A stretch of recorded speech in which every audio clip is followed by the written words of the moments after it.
Rising Pakistan की इस खुसूसी नशिस्त में खुशामदीद। अक्सर ये बात होती है कि जी आजकल की मादी ज़िंदगी में एक कंज्यूमरिज्म में एक कमर्शियल मतलब शोर शराबा, तेज़ी, टारगेट्स, माइलस्टोन्स, ये कर लेना है, वो कर जाना है। आप कुदरत से, नेचर से, मोहब्बत से आप कनेक्टेड नहीं हैं। ये रोमांस से आप कनेक्टेड नहीं हैं। और ये जो अदीब शायर जिस तरह की बातें करते हैं, अरे गई ये 17वीं 18वीं 19वीं सदी की हकीकतें थी। अब तो बस इधर 1 2 3 4। क्या आज का पाकिस्तानी माशरा शायर से या शायरी से कनेक्टेड है, या क्या आज का शायर हमारे माशरे से कनेक्टेड है या कनेक्टेड होने की कोशिश कर रहा है? लोग किताबें पढ़ते हैं, नहीं पढ़ते? ये बड़ी बहुत ही क्लीशेड किस्म की 3-4 बातें हैं जो मैंने आपके सामने रखी। मगर अगर इतनी क्लीशेड बातें हैं तो आज तौसीक हैदर ने इनका जिक्र क्यों किया? उसकी वजह यह है कि आज जो मेरे मेहमान हैं वो मुल्तान में पैदा होके घास काटने और भैंसों का दूध और पूरी एक फार्मर की जो मैनेजमेंट होती है उस बेसिक जुड़ी हुई जिंदगी से लेके कैसे कनेक्ट होता है शायरी से, और पाकिस्तान के लीडिंग नज़्म गो शुअरा में उसका शुमार होता है। फिर वो पीएचडी करता है। आजकल वो सरगोदा यूनिवर्सिटी में उर्दू अदब का शोबा उससे मुंसलिक हैं, उर्दू पढ़ा रहे हैं और बिलीव करते हैं वाकई इस नोशन पे कि अदीब शुअरा माशरे से जब तक कनेक्टेड नहीं होते बात नहीं बनती। हमने सोचा उनको मदऊ किया जाए और डॉक्टर इमरान असफर से आपकी मुलाकात कराई जाए और देखें बात किस तरफ को निकलती है। कोई सवाल प्लान्ड नहीं है मेरे जहन में। अस्सलाम वालेकुम इमरान। अस्सलाम वालेकुम तौसीक। सबसे पहले ये बताएं, मैंने आपको डॉक्टर इमरान असफर कहा इसलिए कि आपने 35 बरस की उम्र में पीएचडी कर ली थी, लेकिन आपकी किताबें, आपका प्रोफाइल, आप इस डॉक्टरी की डिग्री को ओन नहीं करते, क्यों? शर्मिंदा है? नहीं, शर्मिंदा बिल्कुल नहीं हूँ। अब मेरा मानना ये है कि हमारे यहाँ पीएचडी ने जैसे चेहरा अख्तियार कर लिया तो हमें अपनी जो प्रोफेशनल लाइफ है उसके लिए इसे करना पड़ता है। और पीएचडी से मैंने नज़्म को पढ़ा, और अगर मैं सिर्फ पीएचडी पर इतना दावा करूँ तो फिर मैं नावल और उसको कहीं डिसोन कर दूँ। और मेरे ख्याल में हमें पीएचडी कर ली, फिर मुआशरे में ये होता है, मैंने बताया किसी जगह मैं डॉक्टर हूँ, मैं सेंट्रल जेल रहता था सरगोदा में, तो उस जेलर साहब के ऑफिस घर में तो शाम को 2 सिपाही आ गए कि हम बीमार हैं, हमारे लिए कोई दवा तो ये 5 साल 6 साल पुरानी बात। तो आपने मेरे बीमारी पूछ लेनी थी क्योंकि कुछ बीमारियों की मैंने उन्हें दवाएं दी थी, मैंने उन्हें दवाएं दी थी ना दवाएं दी और वो दुरुस्त भी हो गए। ये ज़्यादा परेशान कुन बात थी कि वो बिलीव करने लग गया कि ये वो वाले डॉक्टर हैं। वैसे मेरा मानना है कि जो तख्लीक़कार है उसको सोसाइटी के एसेंस के साथ जुड़ा रहना चाहिए और सोसाइटी में भी मिडिल क्लास के साथ। हमारे यहाँ ये हुआ कि अब तो खैर हमने क्रिएशन को भी बना लिया ना, एक मंटो के परस्तार हैं, एक मजीद अमजद के हैं, एक फैज़ के हैं, मुकाबला होता है ये बड़ा है ये बड़ा है। ये गैर फितरी बातें हैं। अब ये कहने लग जाए सूरज बड़ा है, चांद बड़ा है, खुशबू फलां ज़्यादा अच्छी है, फलां बुरी है, नेचर की रंग कौन सा ज़्यादा अच्छा है, जामन के पत्ते अच्छे होते हैं और बरगद के पत्ते अच्छे नहीं होते। हाँ, ये होता है कि एक ही मुआशरे में कुछ लोग मुआशरे को ज़्यादा बेहतर पेंट कर रहे होते हैं, वो सामने आ जाते हैं। हम तो वैसे रुके हुए हैं राशिद, मजीद, अमजद, फैज़ साहब तक, लेकिन बाद में बहुत काम हो चुका है। और आपने जो हवाला दिया, मेरा मानना ये है कि ये जो जदीद कम्युनिकेशंस हैं इन्होंने अदब को ज़्यादा आम किया। अगर आम ना करता तो आज की अदाकाराएँ खुद को शायरा न कहती, वाह, वो क्लेम न करती। आज हर चौथा आदमी शायर न बनना चाहता, लोगों की शायरी बिकती ना, माजरत के साथ ये नेशनल टीवी पे बैठ के, लेकिन लोग बेचते हैं। हम सच से कैसे भागें? लोग महीनावार बुनियादों पर बतौर शायर मजदूर रखे हुए हैं लोगों ने। अगर ये इतनी कोई कटी हुई चीज़ है तो क्यों इसकी ख़रीद फ़रोख्त का अमल है? तो मेरे ख्याल में बुनियादी मसला ख़रीद फ़रोख्त के अमल को रोकना और मज़ीद इसको सोसाइटी से कनेक्ट करना है, क्योंकि जो हमारी सियासी ज़िंदगी है जिसके बरह रास्त असरात हैं उसमें शायर का किरदार नहीं है। पोस्ट 80 के बाद से हमारा शायर कहीं पीछे चला गया और जो एक खैंचा तानी थी, लोग तो इससे गलत कहते हैं, मेरे ख्याल में मुसाबकत के बगैर कुछ भी नहीं होगा। मैं बतौर उस्ताद क्लास में बच्चों की मुसाबकत से बच्चों को पढ़ाता हूँ, 2 बच्चों 4 बच्चों के दरमियान मुकाबला पैदा करके। तो हमारे यहाँ लेफ़्ट और राइट के कॉम्बो ये एक मुसाबकत की। हमने वो ख़ास तरीके से किसी भी तरह से उसमें से एक को कुचल दिया, एक को रहने दिया। उसने पूरा एक चेहरा काट दिया, आवाज़ नहीं है। आज हम हबीब जालिब का जिक्र भी करते हैं तो बड़े माजरत खाना लहजे के साथ करते हैं, या वो आम आदमी नहीं करता। आम आदमी कहीं फंस गया है कोई ऐसी इतलात पे जो उसे कोई 8 बजे पहुंचाता है। माशरे को, मेरे जो सुनने वाले हैं, मेरी ख़ास गुजारिश है कि आप जिसे अपना इल्म समझ रहे होते हैं वो कहीं से हासिल किया होता है, उसका तज्जिया करना सीखें। मैं ये नहीं कहता हासिल ना करें, लेकिन आप जब इल्म कहीं से ले रहे होते हैं और फिर ये समझ रहे होते हैं कि ये मेरा इल्म है, वहाँ आप गलतफहमी का शिकार होते हैं। इमरान जिस माहौल में पैदा हुआ, वहाँ से फिर ये शायरी, शेर व अदब, उर्दू लिटरेचर का कनेक्शन कैसे? मैं खालिस किसान घराने से हूँ। मेरे वालिद साहब की ज़मीनें हैं कबीर वाला की तरफ, और जहाँ हम रहते हैं गुलगश्त में, ये भी 60s के बाद आबाद हुआ, सोसाइटी कॉलोनी बनी। हम यहाँ काफ़ी पुराने हैं, 200 साल से। तो मैंने पहली नज़म या शेर जो भी था, जो ज़माना जहालत था, तब तो एक एक दिन में 10 गज़लें हो जाती थी, जो जैसे जैसे शऊर 6 क्लास में। और वो भी कैसे कि मैं अपने मुलाजिम के साथ जाया करता था, एक डॉक्टर साहिबा के घर, वो दूध देने जाता था तो मेरी बाजू का ड्यूटी होती थी, छोटा सा था बिल्कुल मैं। तो वहाँ उनके घर के सामने छोटा सा बागीचा था, और वहाँ वो सुबह परिंद, मैं बैठ जाता था, वापस उसके साथ नहीं आता था। मैं कहता था फरीद तुम जाओ, मैं आ रहा हूँ, अब्बू को ना बताना कि मैं वहाँ बैठ गया हूँ। तो वो परिंदे चहचहा रहे होते थे, मैं बड़ा अट्रैक्ट होता था। ये जो जानवरों का काम है, ये समझें कि फजर की नमाज पढ़ के शुरू होता है, ठीक है, ये 8 बजे तक ये लोग वाइंड अप होते हैं, ख़त्म होते हैं। अब वो बाद में मुझे इतनी ज़रूरत पेश आई कि मैं जब IIT 3 में भी था तो सूरज अंदर ही गरूब हो जाता था। तो मुझे वो जो कनेक्शन था फितरत के साथ, वहाँ से मैं भागना मैंने सीखा 6 से ही। और जो मेरी बाकायदा पहली गज़ल है, मैंने उर्दू अकेडमी में पढ़ी FA के ज़माने में।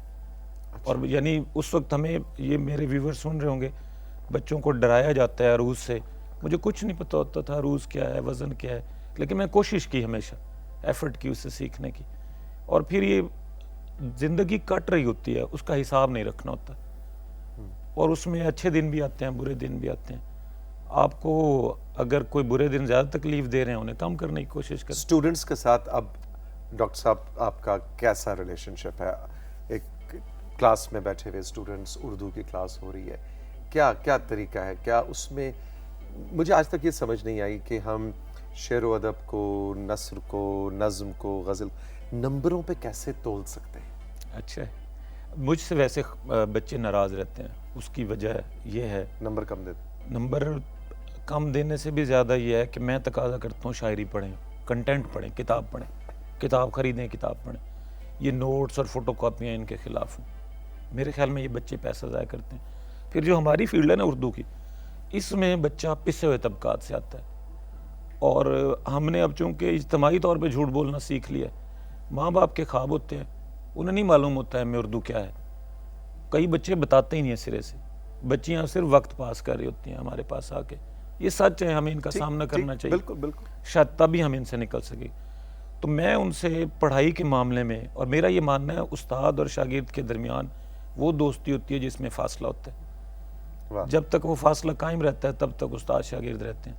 जब वो फासला ख़त्म हो जाए फिर उस्ताद शागिर्द नहीं रहते, सिर्फ दोस्त हो जाते हैं। और सिर्फ दोस्त किसी को सिखा नहीं सकता, सिर्फ दोस्त तो गुफ्तगू कर सकता है ना, मजाक कर सकता है, तंज कर सकता है। तो वो उस्ताद शागिर्द का फासला रहना चाहिए हमेशा। मेरे सवाल पे वापस आते हैं कि वो नंबरों में कैसे तोलते हैं? क्योंकि मेरा तो तरीका ये है कि मुझे वो ज़्यादा शोबे में, ये मेरी जो थ्योरी पे काम है मेरा ज़्यादा, नज़्म पे PhD है, लेकिन मेरी PhD भी वो है, इमेजिज़म एक तहरीक है अंग्रेज़ी की। इस पर मुझसे पहले 3 PhD रजिस्टर हुई, कोई मुकम्मल नहीं हुई, और बहुत बड़े बड़े नाम मैं नहीं दोहराता कि तमसाल कारी क्या होती है। खैर मेरे से अल्लाह ने मदद की कुछ। मैं उस वक्त हमारे लिए लाहौर एक क्रेज़ होता था, अल्लाह होता था, तो अपने काम शाम निमटा के, जानवरों के, नौकरों के, सब कुछ करके तो फिर लाहौर जाना। मेरी नागी साहब से बड़ी लंबी मुलाकात हुई, उसके बाद वो चले गए। वो कहा करते थे मैं हूरों से मिलने जाऊँगा, तो हूरों से मिलने चले गए। लेकिन मैंने अपने टॉपिक पे बहुत लोगों को मिला, सिर्फ नागी साहब को पाया जिन्हें कुछ मालूम था, वरना मुझे बहुत ज़्यादा मेहनत करना पड़ी अंग्रेज़ी के उस्तादों के पास जाके। और मैंने MPhil का थीसिस 5 साल में लिखा, एक्स्ट्रा फीसें भर भर के। कोई जानता ही नहीं था इमेजिज़म क्या है, और गलत किस्म की राय मंसूब कर देते थे। आज भी है। हमारा मसला ये है, मेरे तमाम सुनने वाले दोस्तों से माजरत के साथ, हमारा नकाद वो पढ़ता है जिस पे उसे लिखना हो, इसके अलावा नहीं पढ़ता। वाह। अक्सर उसको भी नहीं पढ़ता जिस पे लिखना हो, किसी से पूछ लेता है इसमें क्या है। और हमारा हर तख्लीक कार अजीम है। तो फिर जो जो जो थीसिस होता है पीएचडी का आपका वो फिर कौन पढ़ता है? सिर्फ जिसने यहाँ तो कोई भी नहीं पढ़ता। आप देखें ना कौन किताब कहाँ वैसे अब किताब खरीदी जाती है। हमारा अगर पाकिस्तान को आपने प्रोब करना है, तलाश करना है, तो वो नावल और नज़्म में है पूरा पाकिस्तान। ये अच्छा। जो भी दोस्त मेरा चाहे, और ये एक गलत बात है कि उर्दू में लिटरेचर में लिखा जाता, यानी ताज़ा तरीन लाजवाब नावल मेरी राय में गुल मीना है ज़ैफ सैयद का, बिल्कुल जो काबुल के की गली कूचों में उस तहरीक से आके पिंडी के धमाके पे ख़त्म होता है। अब उसको जिस तरह क्रिएट किया गया है, अब वहाँ कोई या कोई रुखा पढ़ेगा तो शायद कुछ लोगों से नफरत करने लग जाए, लेकिन अगर उसे समाजी अमल में देखेंगे चीज़ें समझ आएंगी। हमें एक ब्रेक पे जाना है इमरान, लेकिन कुछ इनायत हो कुछ। अब पहले चूंकि माहौल वही है, तो मैं आपसे कह भी रहा था कि हमें अपने सीनियर्स को साथ लेके चलना चाहिए। तो हाँ, मैंने कहा इमरान सुनना तो आपके, उन्होंने कहा नहीं मैं पहले सीनियर्स का।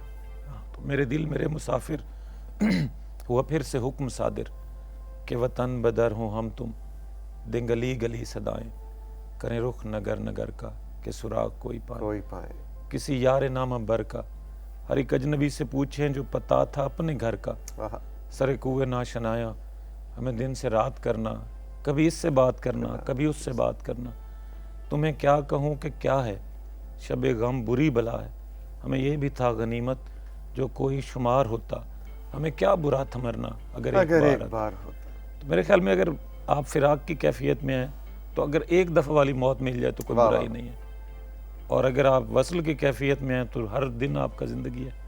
डॉक्टर इमरान असफर हमारे साथ मौजूद हैं। राइजिंग पाकिस्तान में वक्त है एक छोटे से वक्फे का, इसके बाद मुलाकात दोबारा आपसे होगी और कुछ इनका कलाम भी आप तक पहुंचाएंगे। रही मेरे साथ।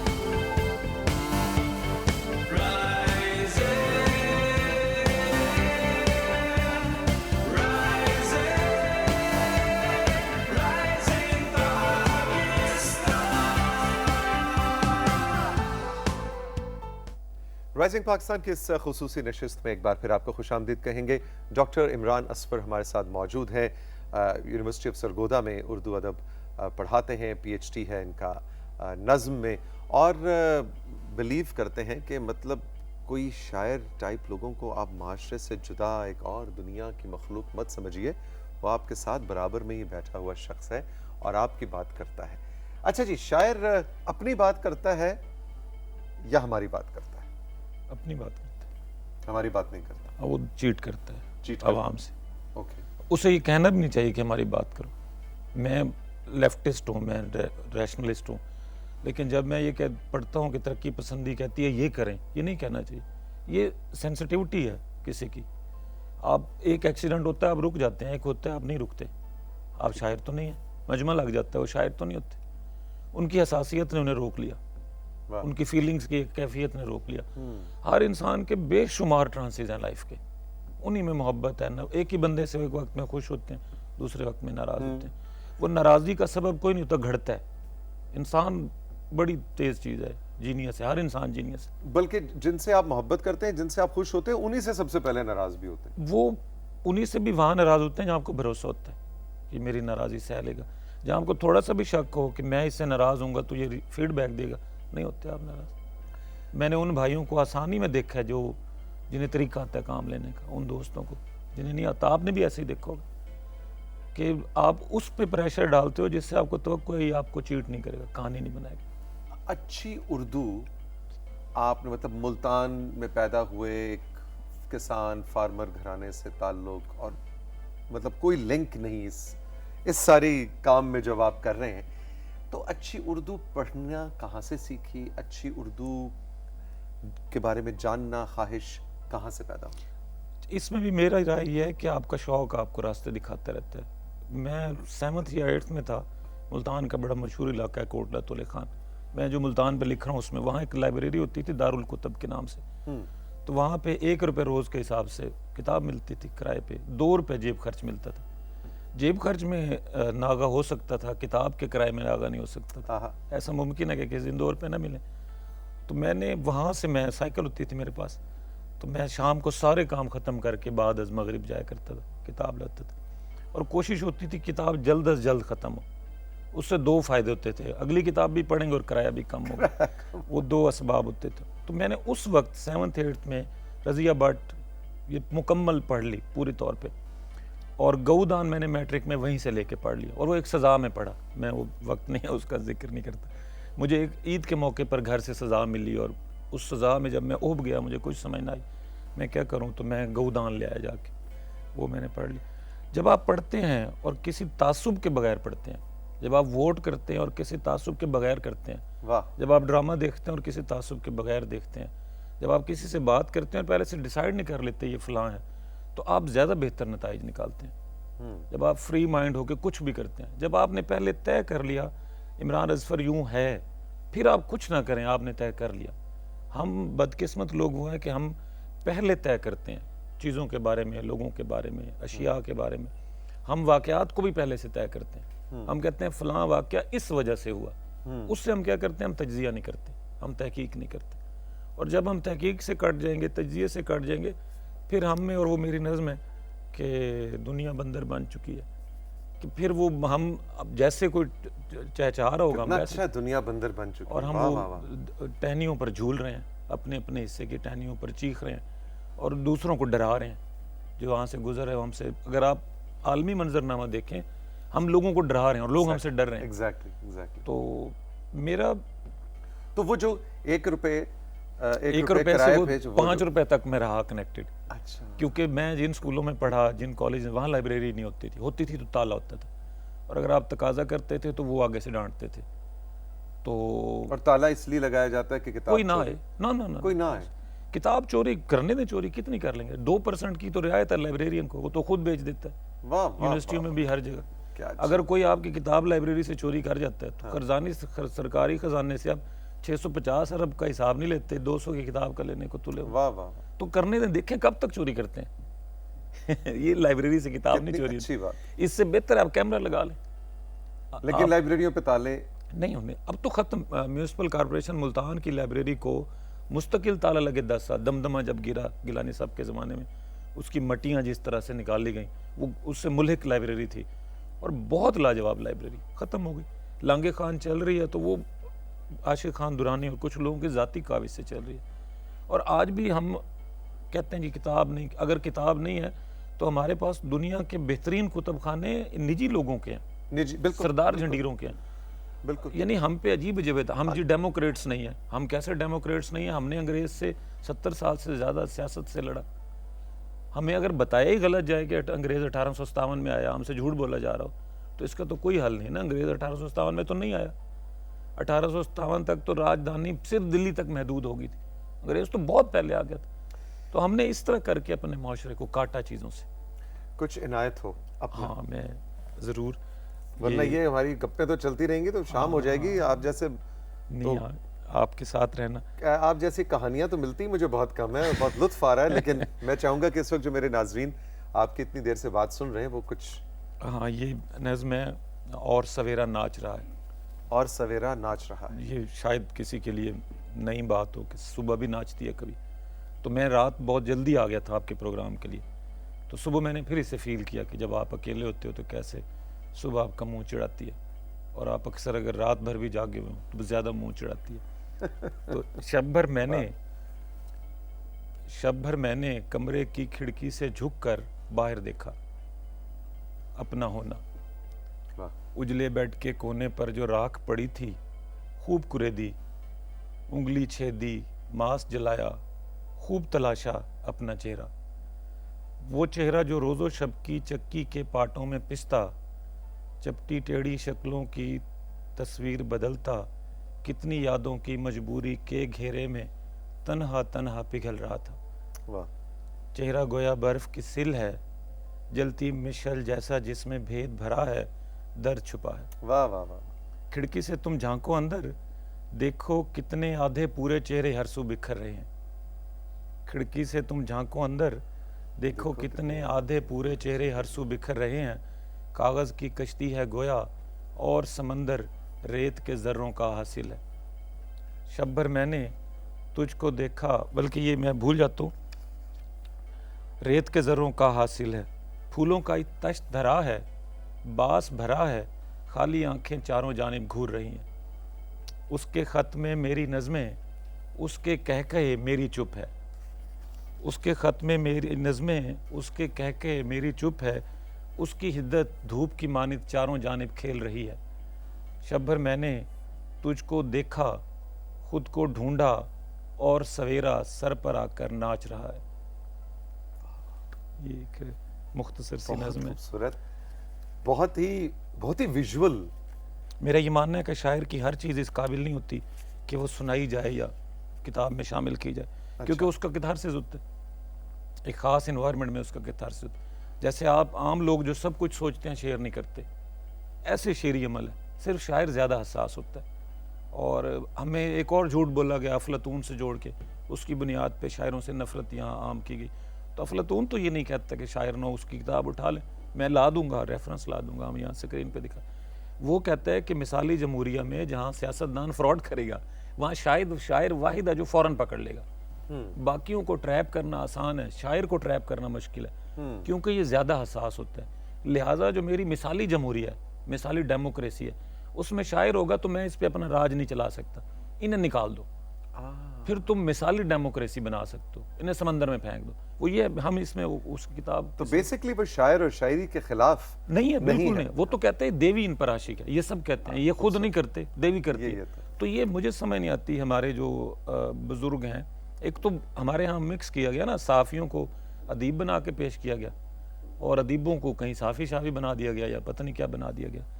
तो खालिस अदीब तो मजीद अमजद की तरह मरने के बाद यहाँ डिस्कवर होते हैं। ये एक अजीब सा अलमिया है, यहाँ हर अदीब मरने के बाद डिस्कवर होते हैं। मुझे इमरान, अब तुम्हारी बातें बहुत मज़ेदार मैं हैं। एक नज़म हाँ, मैं दोस्तों इसलिए को कह रहा हूँ कि एक वो सुना और फिर मैंने एक आखिरी सवाल तुमसे करना है। जी ठीक है, और जाते हुए मैं एक कुछ बंद ऐसे ही हवा के दोष पे छोड़ जाऊंगा, वो शायद कोई सुन ले।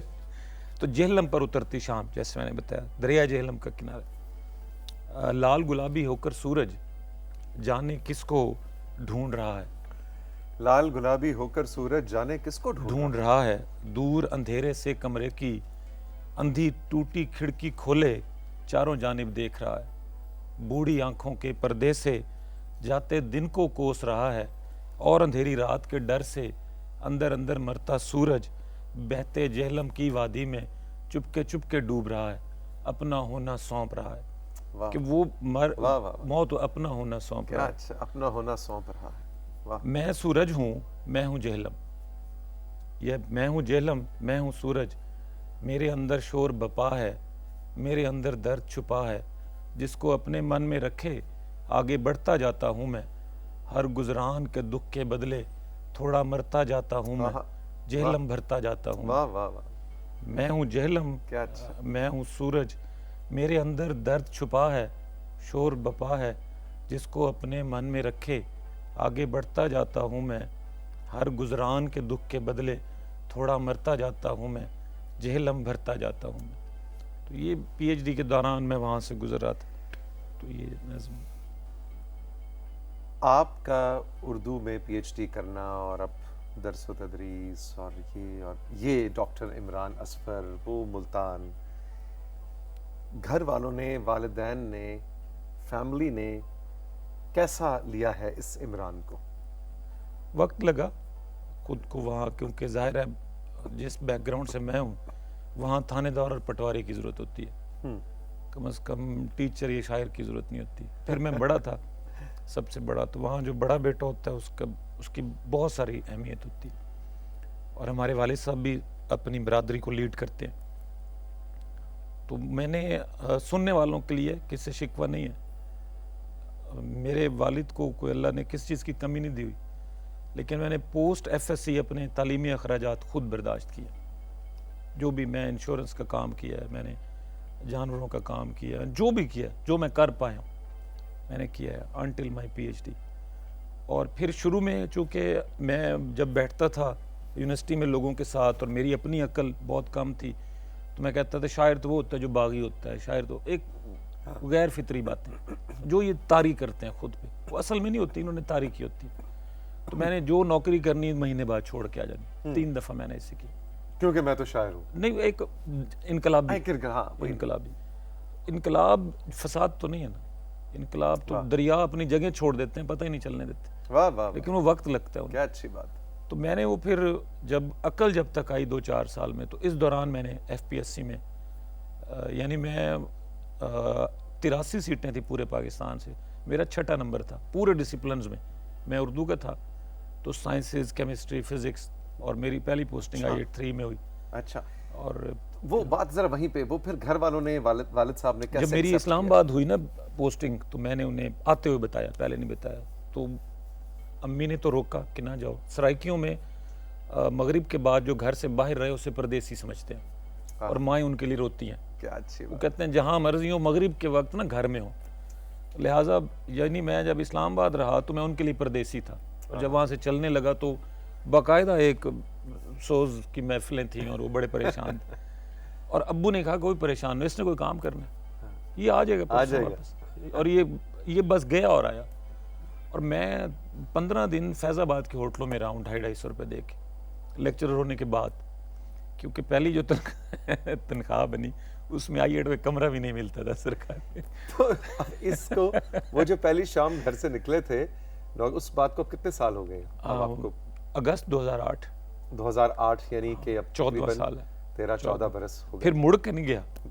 अब भी मेरे दोस्त कहते हैं फलां जगह आ जाओ, फलां, मैं कहता नहीं, बता नहीं। आपके वालिद साहब ने, वालिदा ने बाद में फख्र किया कि हमारा नहीं, बेटा अब वो ऑन करते हैं। PhD का तो शायद उन्हें पता नहीं चलता, लेकिन मेरे घर में मेरे सब बहन भाइयों ने किया। मेरा भाई MA MPhil है, छोटा है, MPhil इंग्लिश है। मेरी बहन MPhil इकोनॉमिक्स है, सबसे छोटी। वो दोनों PhD करना चाहते हैं। सोसाइटी में मुझे देख के 6 से ज़्यादा कज़नों ने MA उर्दू किया। मैं उन्हें रोकता था कि जिस तरह तुम कर रहे हो ना करो। और सभी अपने, वो जो बच्चियाँ थी वो घरों में चूल्हे झोंक रही हैं, क्योंकि MA उर्दू करना कोई ख़ास बात नहीं है। जो भी लोग सुन रहे हैं, जो MA उर्दू, मेरे स्टूडेंट भी जो सुन रहे हैं, MA उर्दू करना कोई ख़ास बात नहीं है। MA उर्दू करके आप कुछ नहीं अचीव कर सकते।